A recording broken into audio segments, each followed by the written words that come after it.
أعوذ بالله من الشيطان الرجيم بسم الله الرحمن الرحیم۔ آج سورہ الانعام انشاءاللہ اس کی 4 آیات پڑھیں گے۔ الحمدللہ الذی خلق السماوات والارض وجعل الظلمات والنور ثم الذین کفروا بربہم یعدلون۔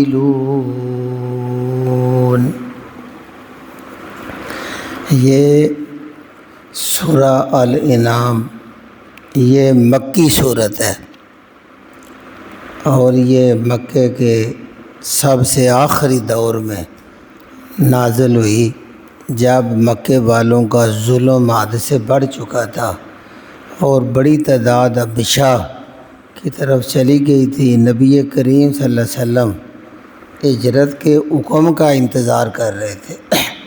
ان حالات میں یہ نازل ہوئی اور اس کے 20 رکوع ہیں اور 165 آیات ہیں۔ یہ جو الانعام ہے یہ اس کی آیت 136 میں لفظ آیا ہے۔ تو انعام کہتے ہیں چوپائے کو 4 پاؤں والے مویشی جانور۔ چونکہ عرب کے اندر مشرکین جو ہیں انہوں نے بہت سارے حلال جانور کے بارے میں ایسے جہلانہ اور مشرکانہ عقائد اور نظریات بنا لیے تھے کہ ان کو مختلف ناموں پہ حرام کرتے تھے۔ تو اللہ رب العزت نے اس صورت میں اس کی پوری تفصیل جو ہے ان کے جہلانہ عقائد جو ہیں ان کو بتایا اور مویشیوں کے بارے میں، اس لیے اس کا نام بھی الانعام رکھ دیا گیا۔ آپ ذرا پچھلی صورت سے اس کا بھی ایک ربط ذہن میں رہے تب سمجھ آئے گی۔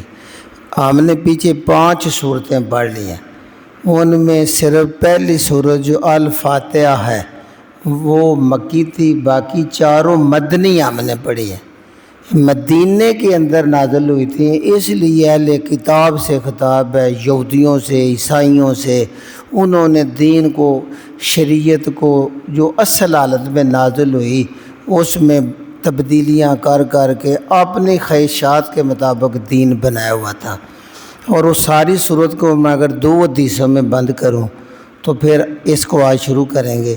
اللہ کے نبی صلی اللہ علیہ وسلم جو ہیں ان کے چچا کے بیٹے عبداللہ ابن عباس رضی اللہ تعالیٰ عنہ کہتے ہیں کہ اللہ کے نبی صلی اللہ علیہ وسلم ایک بار خطبے کے لیے کھڑے ہوئے تو آپ صلی اللہ علیہ وسلم نے فرمایا، لوگو تم اللہ کے سامنے، اللہ کے حضور ننگے پاؤں، ننگے بدن اور بغیر ختنے والی حالت کے اللہ کے حضور پیش ہو جاؤ گے۔ یعنی جس طرح، اور آگے قرآن کی آیت پڑھی، جس طرح اللہ نے تمہیں دنیا میں ابتدا میں بھیجا اسی حالت میں تم اللہ کے سامنے پیش ہو جاؤ گے۔ اور اس کے بعد اللہ کے نبی صلی اللہ علیہ وسلم نے یہ آیات تلاوت کی جو آخری کال ہم نے پڑھی ہیں، اور کہا کہ جب میرے سامنے میری امت کا ایک گروہ لایا جائے گا اور جب وہ میرے پاس پہنچے گا تو اس کو بائیں طرف کر دیا جائے گا، تو میں کہوں گا اے میرے پروردگار یہ میرے ساتھی ہیں، میرے پیروکار ہیں، میرے امتی ہیں، تو یہ بائیں طرف کیا، بائیں طرف میں جہنم کی طرف رخ پھیر دیا جائے گا۔ تو اللہ رب العزت کی طرف سے جواب آئے گا، اے نبی کریم تم نہیں جانتے تیرے بعد ان لوگوں نے تیرے دین کو چھوڑ کے نئی باتیں ایجاد کر کے اس کو اپنا دین بنا لیا تھا۔ تو کہتے ہیں جب یہ جواب آئے گا تو میں بھی وہی جواب دوں گا جو عیسیٰ علیہ السلام نے اپنے رب کو دیا تھا کہ اے میرے پروردگار میں نے ان کو تیری عبادت کا حکم دیا تھا، جب تک میں ان میں موجود رہا میں دیکھتا رہا، میں نے کوئی شرک کی دعوت نہیں دی۔ جب تو نے مجھے اٹھا لیا تو پھر تو ان کا نگران تھا، اب یہ تیرے بندے ہیں، تو چاہے تو ان کو عذاب دے چاہے تو ان کو معاف کر دے۔ کہتے ہیں میں بھی یہی جواب دوں گا جو اللہ کے نیک بندے عیسیٰ علیہ السلام نے دیا تھا، اور اس کے بعد مجھے جواب دیا جائے گا۔ اللہ رب العزت جواب دیں گے۔ عیسیٰ علیہ السلام کو جواب دیا گیا تھا آج کا دن نفع صرف انہی لوگوں کو ہوگا جو سچ کا ساتھ دیتے رہے، سچے لوگوں کو۔ تو مجھے دیا جائے گا کہ اے اللہ کے رسول، یہ لوگ جو ہیں یہ تیرے بعد مرتد ہو گئے تھے، تیرے بعد دین میں نئی چیزیں ایجاد کر کے یہ دین سے مکمل طور پر ہٹ گئے تھے۔ اور ایسے ہی حضرت ابو ذر، کل یہ نام میرے ذہن میں نکل گیا تھا، حضرت ابو ذر مسند احمد کی حدیث ہے، وہ کہتے ہیں میں اللہ کے نبی صلی اللہ علیہ وسلم کے ساتھ تہجد کی نماز کے لیے کھڑا ہو گیا، تو آپ صلی اللہ علیہ وسلم پوری رات نماز میں یہی آیت ہی پڑھتے رہے کہ اگر اللہ تو ان کو عذاب دینا چاہے تو یہ تیرے بندے ہیں، وہی جواب جو عیسیٰ علیہ السلام کا تھا۔ تو کہتے ہیں میں نے صبح عرض کیا ہے اللہ کے رسول، ساری نماز میں ساری رات صرف ایک آیت آپ دہراتے رہے، تو اس کا سبب کیا ہے؟ تو کہتے ہیں اے ابو ذر، میں اللہ کے حضور یہ کہہ کے یہ التجا کر رہا تھا اپنی شفاعت کے لیے کہ میں شفاعت کر سکوں۔ عیسیٰ علیہ السلام نے تو یہ کہہ دیا، کہتے ہیں اللہ نے میری التجا قبول کر لی اور اللہ نے مجھے یہ شفاعت کا حق دے دیا، اور یہ فرمایا کہ اللہ کے نبی صلی اللہ علیہ وسلم نے یہ فرمایا کہ جو بھی تیرا امتی شرک کی حالت پر نہ مرا، یعنی وہ مرے اور شرک اس کے نامہ مال میں نہ ہو، تو اللہ کے نبی کہتے ہیں اس کے لیے میری شفاعت واجب ہوگی۔ شرک بہت بڑا گناہ ہے۔ اب مکے کے اندر، یعنی اس صورت کو اس مکی صورت کے اندر ملانا ہے، وہاں بھی اللہ رب العزت نے ان کو شرک سے منع کیا ہے کہ تم نے عیسیٰ علیہ السلام کو مریم علیہ السلام کی تصویریں جھنڈوں پہ لگائی ہوئی ہیں اور یہودیوں کی ضد میں 3 خدا بنا دی ہیں۔ مکے کے اندر بھی سارے مکے والے یہ مانتے تھے کہ زمین آسمان اللہ نے بنایا ہے، لیکن اس کے باوجود انہوں نے مختلف اولیاء اللہ یعنی نیک لوگوں کے بت بنا کے ان کے آگے نذرانے پیش کرتے تھے، ان کے حضور دعائیں کرتے تھے، ان کے آگے عرض کرتے تھے اور وہ آگے عرض کرتے تھے، اور ان کا یہ عقیدہ بنا ہوا تھا کہ ان کی وجہ سے اللہ رب العزت ہمیں رزق دے رہا ہے۔ کوئی بارش کا خدا ہے، کوئی ان کے موسم کا خدا ہے، کوئی اولاد کا خدا ہے، مختلف بنائے ہوئے ہیں۔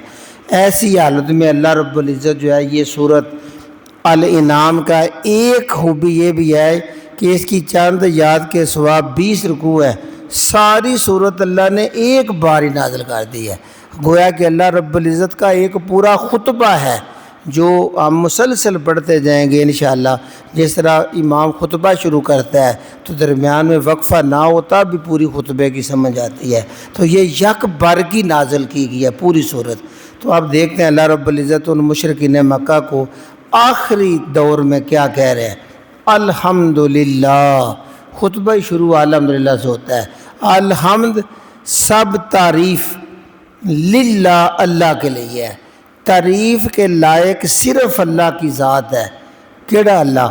الذی، وہی ذات ہے، وہی اللہ جس نے خالق کا پیدا کیا سماواتی آسمانوں کو، والارض اور زمین کو، یعنی اللہ وہ ذات ہے جس نے آسمانوں اور زمین کو پیدا کیا۔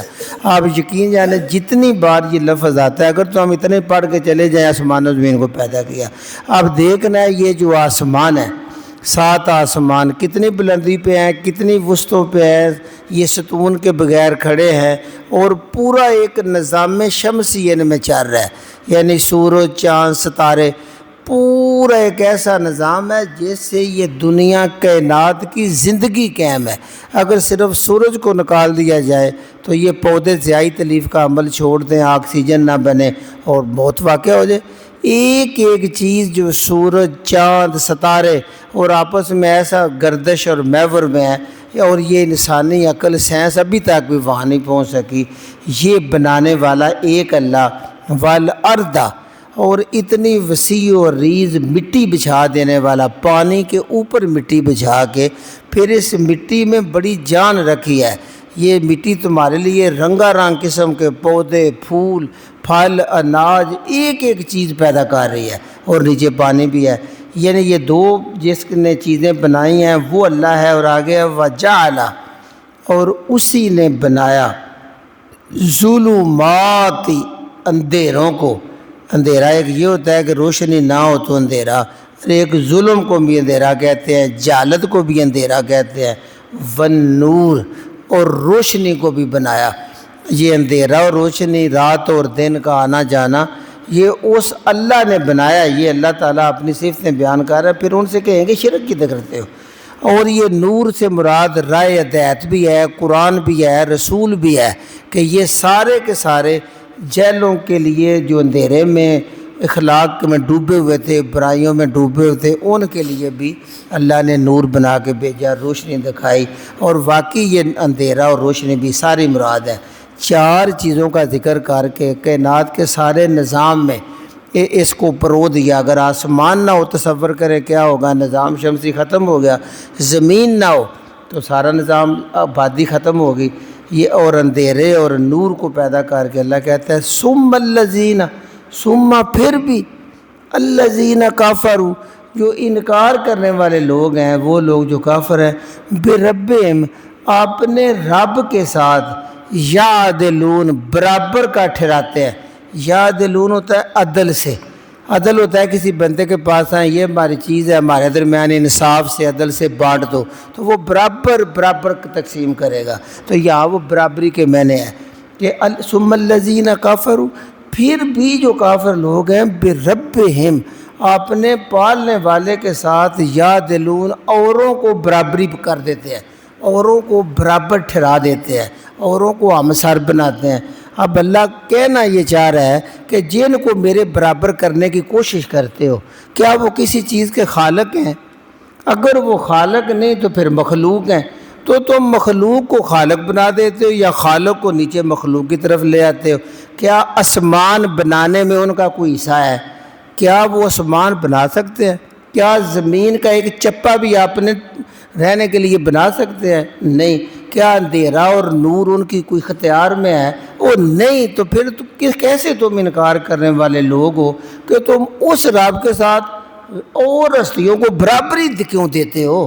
برابری دینے کے لائق تم ہو ہی نو، اس لیے کہ نہ کوئی خالق ہے، باقی کائنات کی ہر چیز مخلوق ہے، پیدا کی گئی ہے۔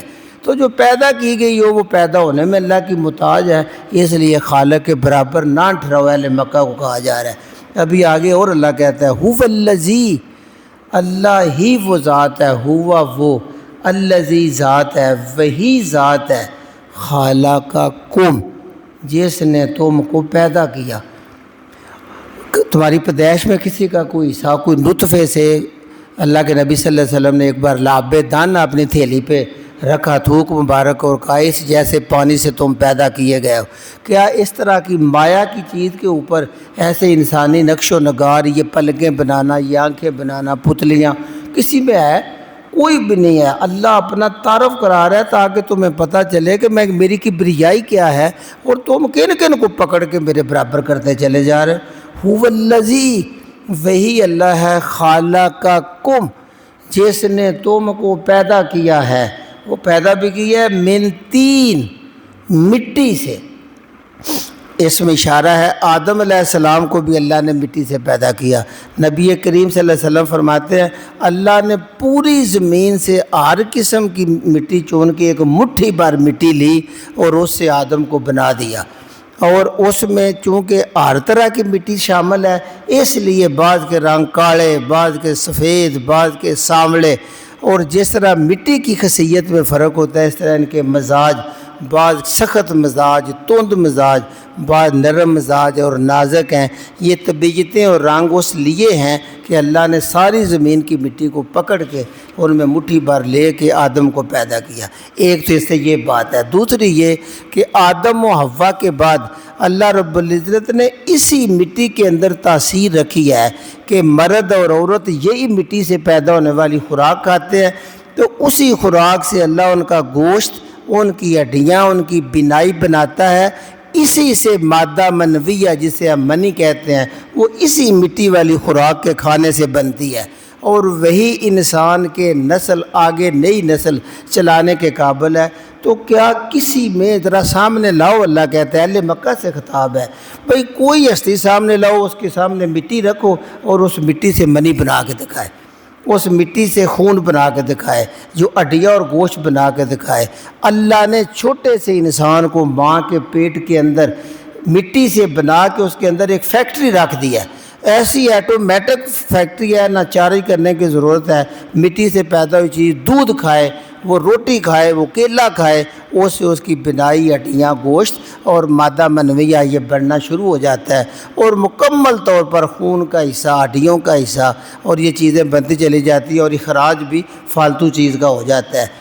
وہ هو الذی، وہ ذات تعارف کرا رہی ہے، خالقکم، جس نے تم کو پیدا کیا، من طین، اس مٹی سے پیدا کیا، اور مٹی سے بھی اس لیے پیدا کیا کہ ان کا یہ نظریہ تھا کہ مٹی میں جب مر کے مٹی ہو جائیں گے تو دوبارہ نہیں اٹھ سکتے، تو اللہ انہیں کہہ رہا ہے جس مٹی سے تمہیں میں نے انسان بنایا ہے، تم جب مر کے مٹی میں مٹی ہو جاؤ گے تو اسی مٹی سے تو پھر میں نے بنا لینا ہے، یعنی پہلے مٹی سے بنا کے دکھا دیا انسان کو، تو تم کہتے ہو مٹی کو کیسے اللہ دوبارہ زندہ کرے گا، تو مٹی سے ہی اللہ تمہیں بنایا، اب تم مٹی سے دوبارہ بناؤ گے۔ دوسرا انسان کو اس کی اوقات یاد دلائی ہے کہ تم اپنی حقیقت اکڑ میں نہ ہو، تم دیکھو تم مٹی سے بنائے گئے ہو، یعنی آج بھی مٹی کو ہم عام چیز سمجھتے ہیں کہ یہ زمین سے جو مٹی ہے وہ تمہاری اصل تخلیق ہے۔ آگے ثم، پھر بنا کے چلتا پھرتا انسان، دماغ دے کے، دل دے کے، یقین جانے صرف ایک دماغ کو بندہ لے لینا، چھوٹا سا وزن اس میں 1.4 kg کا آتا ہے، پورا دماغ کا وزن کرے ہڈیوں سمیت، تو اس کے اندر 86 ارب نیوران ہیں جو ہر وقت ایکٹیو رہتے ہیں، ہر وقت جو کنیکٹ رہتے ہیں سارے رابطوں کے ساتھ۔ اندازہ لگائیے اتنے سے وہ سارے اپنا اپنا کام کر رہے ہیں۔ اس طرح پوری ریڑھ کی ہڈی کے اندر ایک ہم ٹیل بون کہتے ہیں، جسے ہم مورے کی ہڈی میں چھوٹی سی، اللہ کے نبی نے فرمایا جب بندہ مر جاتا ہے، مٹی میں مٹی ہو جاتا ہے، اس کی وہ جو ٹیل بون ہے نا ہڈی، وہ ہمیشہ زندہ رہتی ہے، اسی سے اللہ دوبارہ انسان کو پیدا کرے گا، بارش ہوگی اور انسان اٹھ کے کھڑے ہو جائیں گے۔ اس پہ پوری سائنس ترقی کرتی رہی، 20ویں صدی میں جا کے یہ سامنے انہوں نے ریڑھ کی ہڈی کو لیا، جلایا، راکھ بنا دیا، راکھ کے بعد پیس دیا، اور پیس کے پھر مائکروسکوپ کے نیچے رکھا تو اس کے اندر سارے سیل بالکل جاندار تھے اور زندہ تھے، تو پتہ چلا کہ یہ زندہ سیل ہیں۔ جس طرح کوئی دانہ گرمیوں میں پڑا رہے، جب آتا ہے نا ساون کا موسم اور بارش ہوتی ہے تو کونے خطروں میں پڑے ہوئے دانے اگ جاتے ہیں اور گھاس نکل آتی ہے، ایسے اللہ رب العزت یہ سارے سیل جو انسان کے اندر ہے، جو اللہ کے نبی صلی اللہ علیہ وسلم نے 1400 سال پہلے بتا دیا تھا، اللہ نے بتایا تھا کہ یہ تمہاری ٹیل بون جو مورے کی ہڈی ہے، اس کے اندر اللہ نے تمہیں دوبارہ پیدا کرنا ہے، تو یہ مٹی سے پیدا کیا، ثم پھر قضا، مقرر کر دیا، اجلن، ایک مقرر وقت تمہارا اللہ نے لکھ دیا ہے ماں کے پیٹ میں، یعنی موت کا وقت۔ ہر انسان کا، کوئی بندہ تمہیں موت کا وقت بتا سکتا ہے؟ اللہ رب العزت نے موت کا وقت تمہارا مقرر کر دیا ہے، ہر انسان کا کتنے سال، کس دن، کس ٹائم، کدھر فوت ہو جانا ہے، یہ اللہ نے مقرر لکھا ہوا ہے، اور یہ موت تم ساروں کو مرتے ہوئے روز دیکھتے بھی ہو، اس موت کو وہ بھی مانتے تھے کہ موت آ جاتی ہے۔ اللہ کہتا ہے یہ میں نے لکھا ہے، کوئی پہلوان لاؤ میرے سامنے برابری کرنے والا جو تمہاری موت کو روک دے، لکھی موت میں نے ہے، بنائی موت میں نے ہے، وہ میری مخلوق ہے، کوئی تم میں مرنے لگے کہ وہ آ کے روک کے دکھائے، کوئی نہیں روک سکتا، اس لیے دوبارہ پیدا کرنے سے بھی پھر کوئی نہیں روک سکے گا، نہ کوئی میری برابری کرنے والا ہے۔ ثم قضا اجلا، پھر میں نے تمہارا ایک وقت مقرر لکھ دیا، یہ انسان کی انفرادی موت ہے۔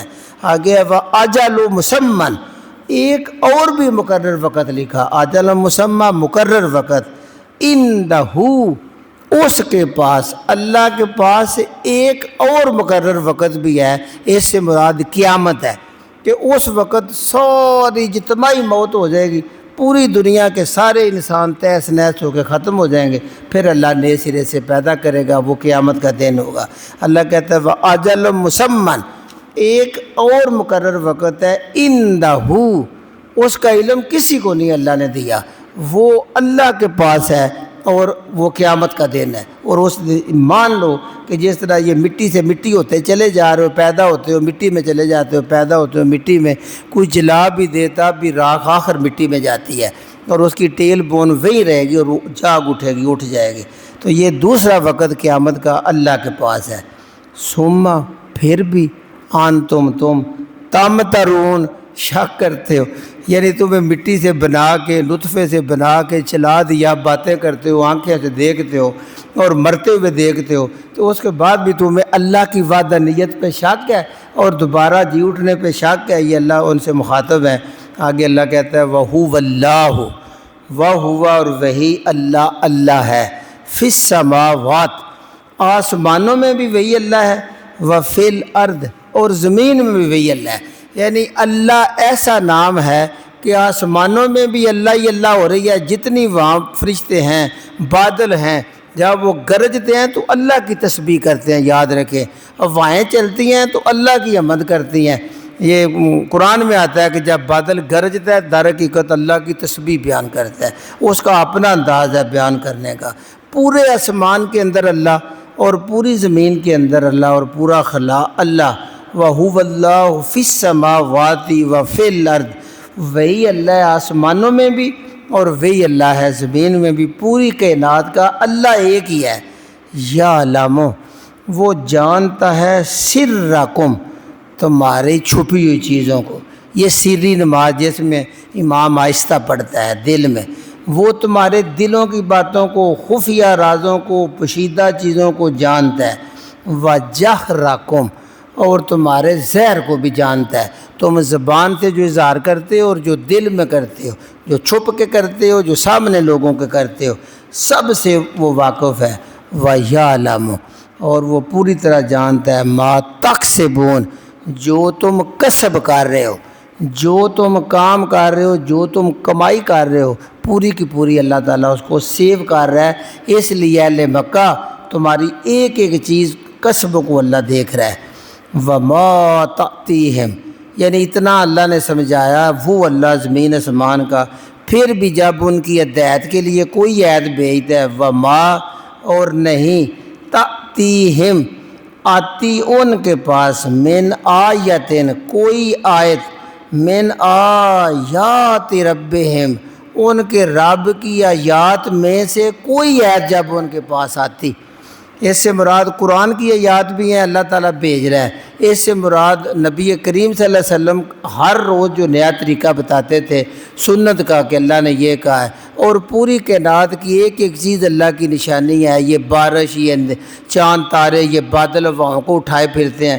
بہرحال قرآن کی آیات زیادہ مراد ہیں۔ وَمَا تَأْتِيهِمْ، نہیں آتی ان کے پاس، من آیاتن، کوئی آیت، من آیاتی ربہم، ان کے رب کی آیتوں میں سے کوئی آیت بھی جب ان کے پاس آتی، کوئی نشانی آتی، الا، سوائے، کانو، تھے، انہا، اس سے، مورزین، اعراض کر جاتے، منہ موڑ جاتے، رخ پھیر لیتے، یعنی بالکل سمجھنے کی طرف نہ آتے، سیدھے کا سیدھا اپنے باپ دادا کے نقش قدم پر ضد پکڑ کے انہی بتوں کو نذرانے دیتے، انہی بتوں کے آگے جھکتے، انہی کے آگے جا کے دعائیں کرتے۔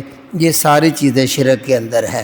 ایک بات یہ دہرا لیتے ہیں، آج یہ سورہ جو ہے نا، یہ مکی صورت ہے۔ الحمدللہ، سب تعریفیں اس اللہ کے لیے ہیں، الذی، جس نے، خلق السماوات، آسمانوں کو پیدا کیا ہے، والارض، اور زمین کو پیدا کیا ہے، وجعل، اور اس میں اس نے بنا دیے ہیں، ظلمات، اندھیرے ہی اندھیرے، والنور، اور روشنی بھی۔ ظلمات ہمیشہ جمع میں آتا ہے، ظلم کی جمع ہے ظلمات۔ تو یہ چونکہ گمراہیاں بہت زیادہ ہیں، نئے سے نیک لوگ گمراہ ہوتے ہیں، اور نور صراط مستقیم ایک ہی ہے، سیدھا راہ، اس لیے اس کو نور کہا ہے۔ یہ واحد آتا ہے، انوار نہیں آتا ہے، اس کی جمع انوار ہوتی ہے۔ تو قرآن چونکہ ایک ہے، شریعت دین ایک ہے، اور آدم علیہ السلام سے اب تک ایک ہی صراط مستقیم ہے کہ اللہ کے سوا کوئی، اللہ وحدہ لا شریک ہے، کوئی اس کے برابری کرنے والا نہیں، اس لیے اس کو نور کہا ہے۔ اور گمراہیاں ہر زمانے میں نئے روپ لے کے نئے انداز میں لوگ بنا لیتے ہیں۔ وجعل الظلمات والنور، اس نے اندھیرے اور روشنیاں بھی بنائیں، گمراہیاں اور نور بھی بنایا۔ ثم الذین کفروا، اتنی بڑی نشانیوں کے بعد پھر بھی وہ لوگ جو کافر ہیں، جو انکار کرنے والے ہیں، بربہم، وہ اپنے پروردگار کے ساتھ یعدلون، دوسروں کو برابر کرتے رہتے ہیں، دوسروں کو برابری کرتے ہیں۔ هو الذی، وہی ذات ہے، خلقکم، جس نے تم کو پیدا کیا ہے، من طین، مٹی سے، ثم قضا اجلا، پھر اس نے تمہاری ایک اجل مقرر کر دی ہے، ایک موت کا وقت مقرر کیا ہے، وَأَجَلٌ مُّسَمًّى، ایک اور وقت مقرر کیا ہے، عِندَهُ، وہ اس کا علم اس کے پاس ہے، وہ اللہ کے نبی صلی اللہ علیہ وسلم کو بھی نہیں دیا گیا، لہذا قیامت کا علم اللہ نے اپنے پاس ایک مقرر گھڑیا رکھا ہوا ہے۔ ثم انتم، پھر بھی تم تمترون، شک میں پڑتے ہو۔ وَهُوَ اللَّهُ، وہی اللہ ہے، فی السماوات، آسمانوں میں بھی، وفی الارض، اور زمین میں بھی۔ یہ جو تم نے الگ الگ خدا بنائے ہوئے، کوئی سورج کو پوج رہا ہے، کوئی چاند تاروں کو، مشرکین مکہ کا یہ حال تھا، راستے میں چلتے چلتے کوئی خوبصورت پتھر نظر آ گیا، اس کو بھی اٹھا لیتے تھے اور لا کے بنا کے اپنی سجدوں کی جگہ پہ رکھ لیتے تھے، بڑا پیارا ہے، اور اس کو اللہ کے برابر سمجھنے لگ جاتے تھے۔ تو اس لیے اللہ کہہ رہا ہے زمین و آسمان میں اللہ ایک ہی ہے، یعلم، وہ جانتا ہے، سرکم، تمہارے پشیدہ چیزوں کو، وجہرکم، اور تمہاری ظاہر چیزوں کو، ویعلم ما تکسبون، اور وہ جانتا ہے جو تم کسب کر رہے ہو، کام کر رہے ہو۔ وما تاتیہم، نہیں آتی ان کے پاس، من آیت من آیات ربہم، ان کے پروردگار کی آیتوں میں سے کوئی آیت بھی ان کے پاس نہیں آتی، جب بھی آتی ہے وہ مانتے نہیں، الا سوائے کانوں تھے انہا، اس آیت سے مورزین، منہ پھیرنے والے۔ سبحان ربک رب العزت عما یصفون، وسلام علی المرسلین، والحمد للہ رب العالمین۔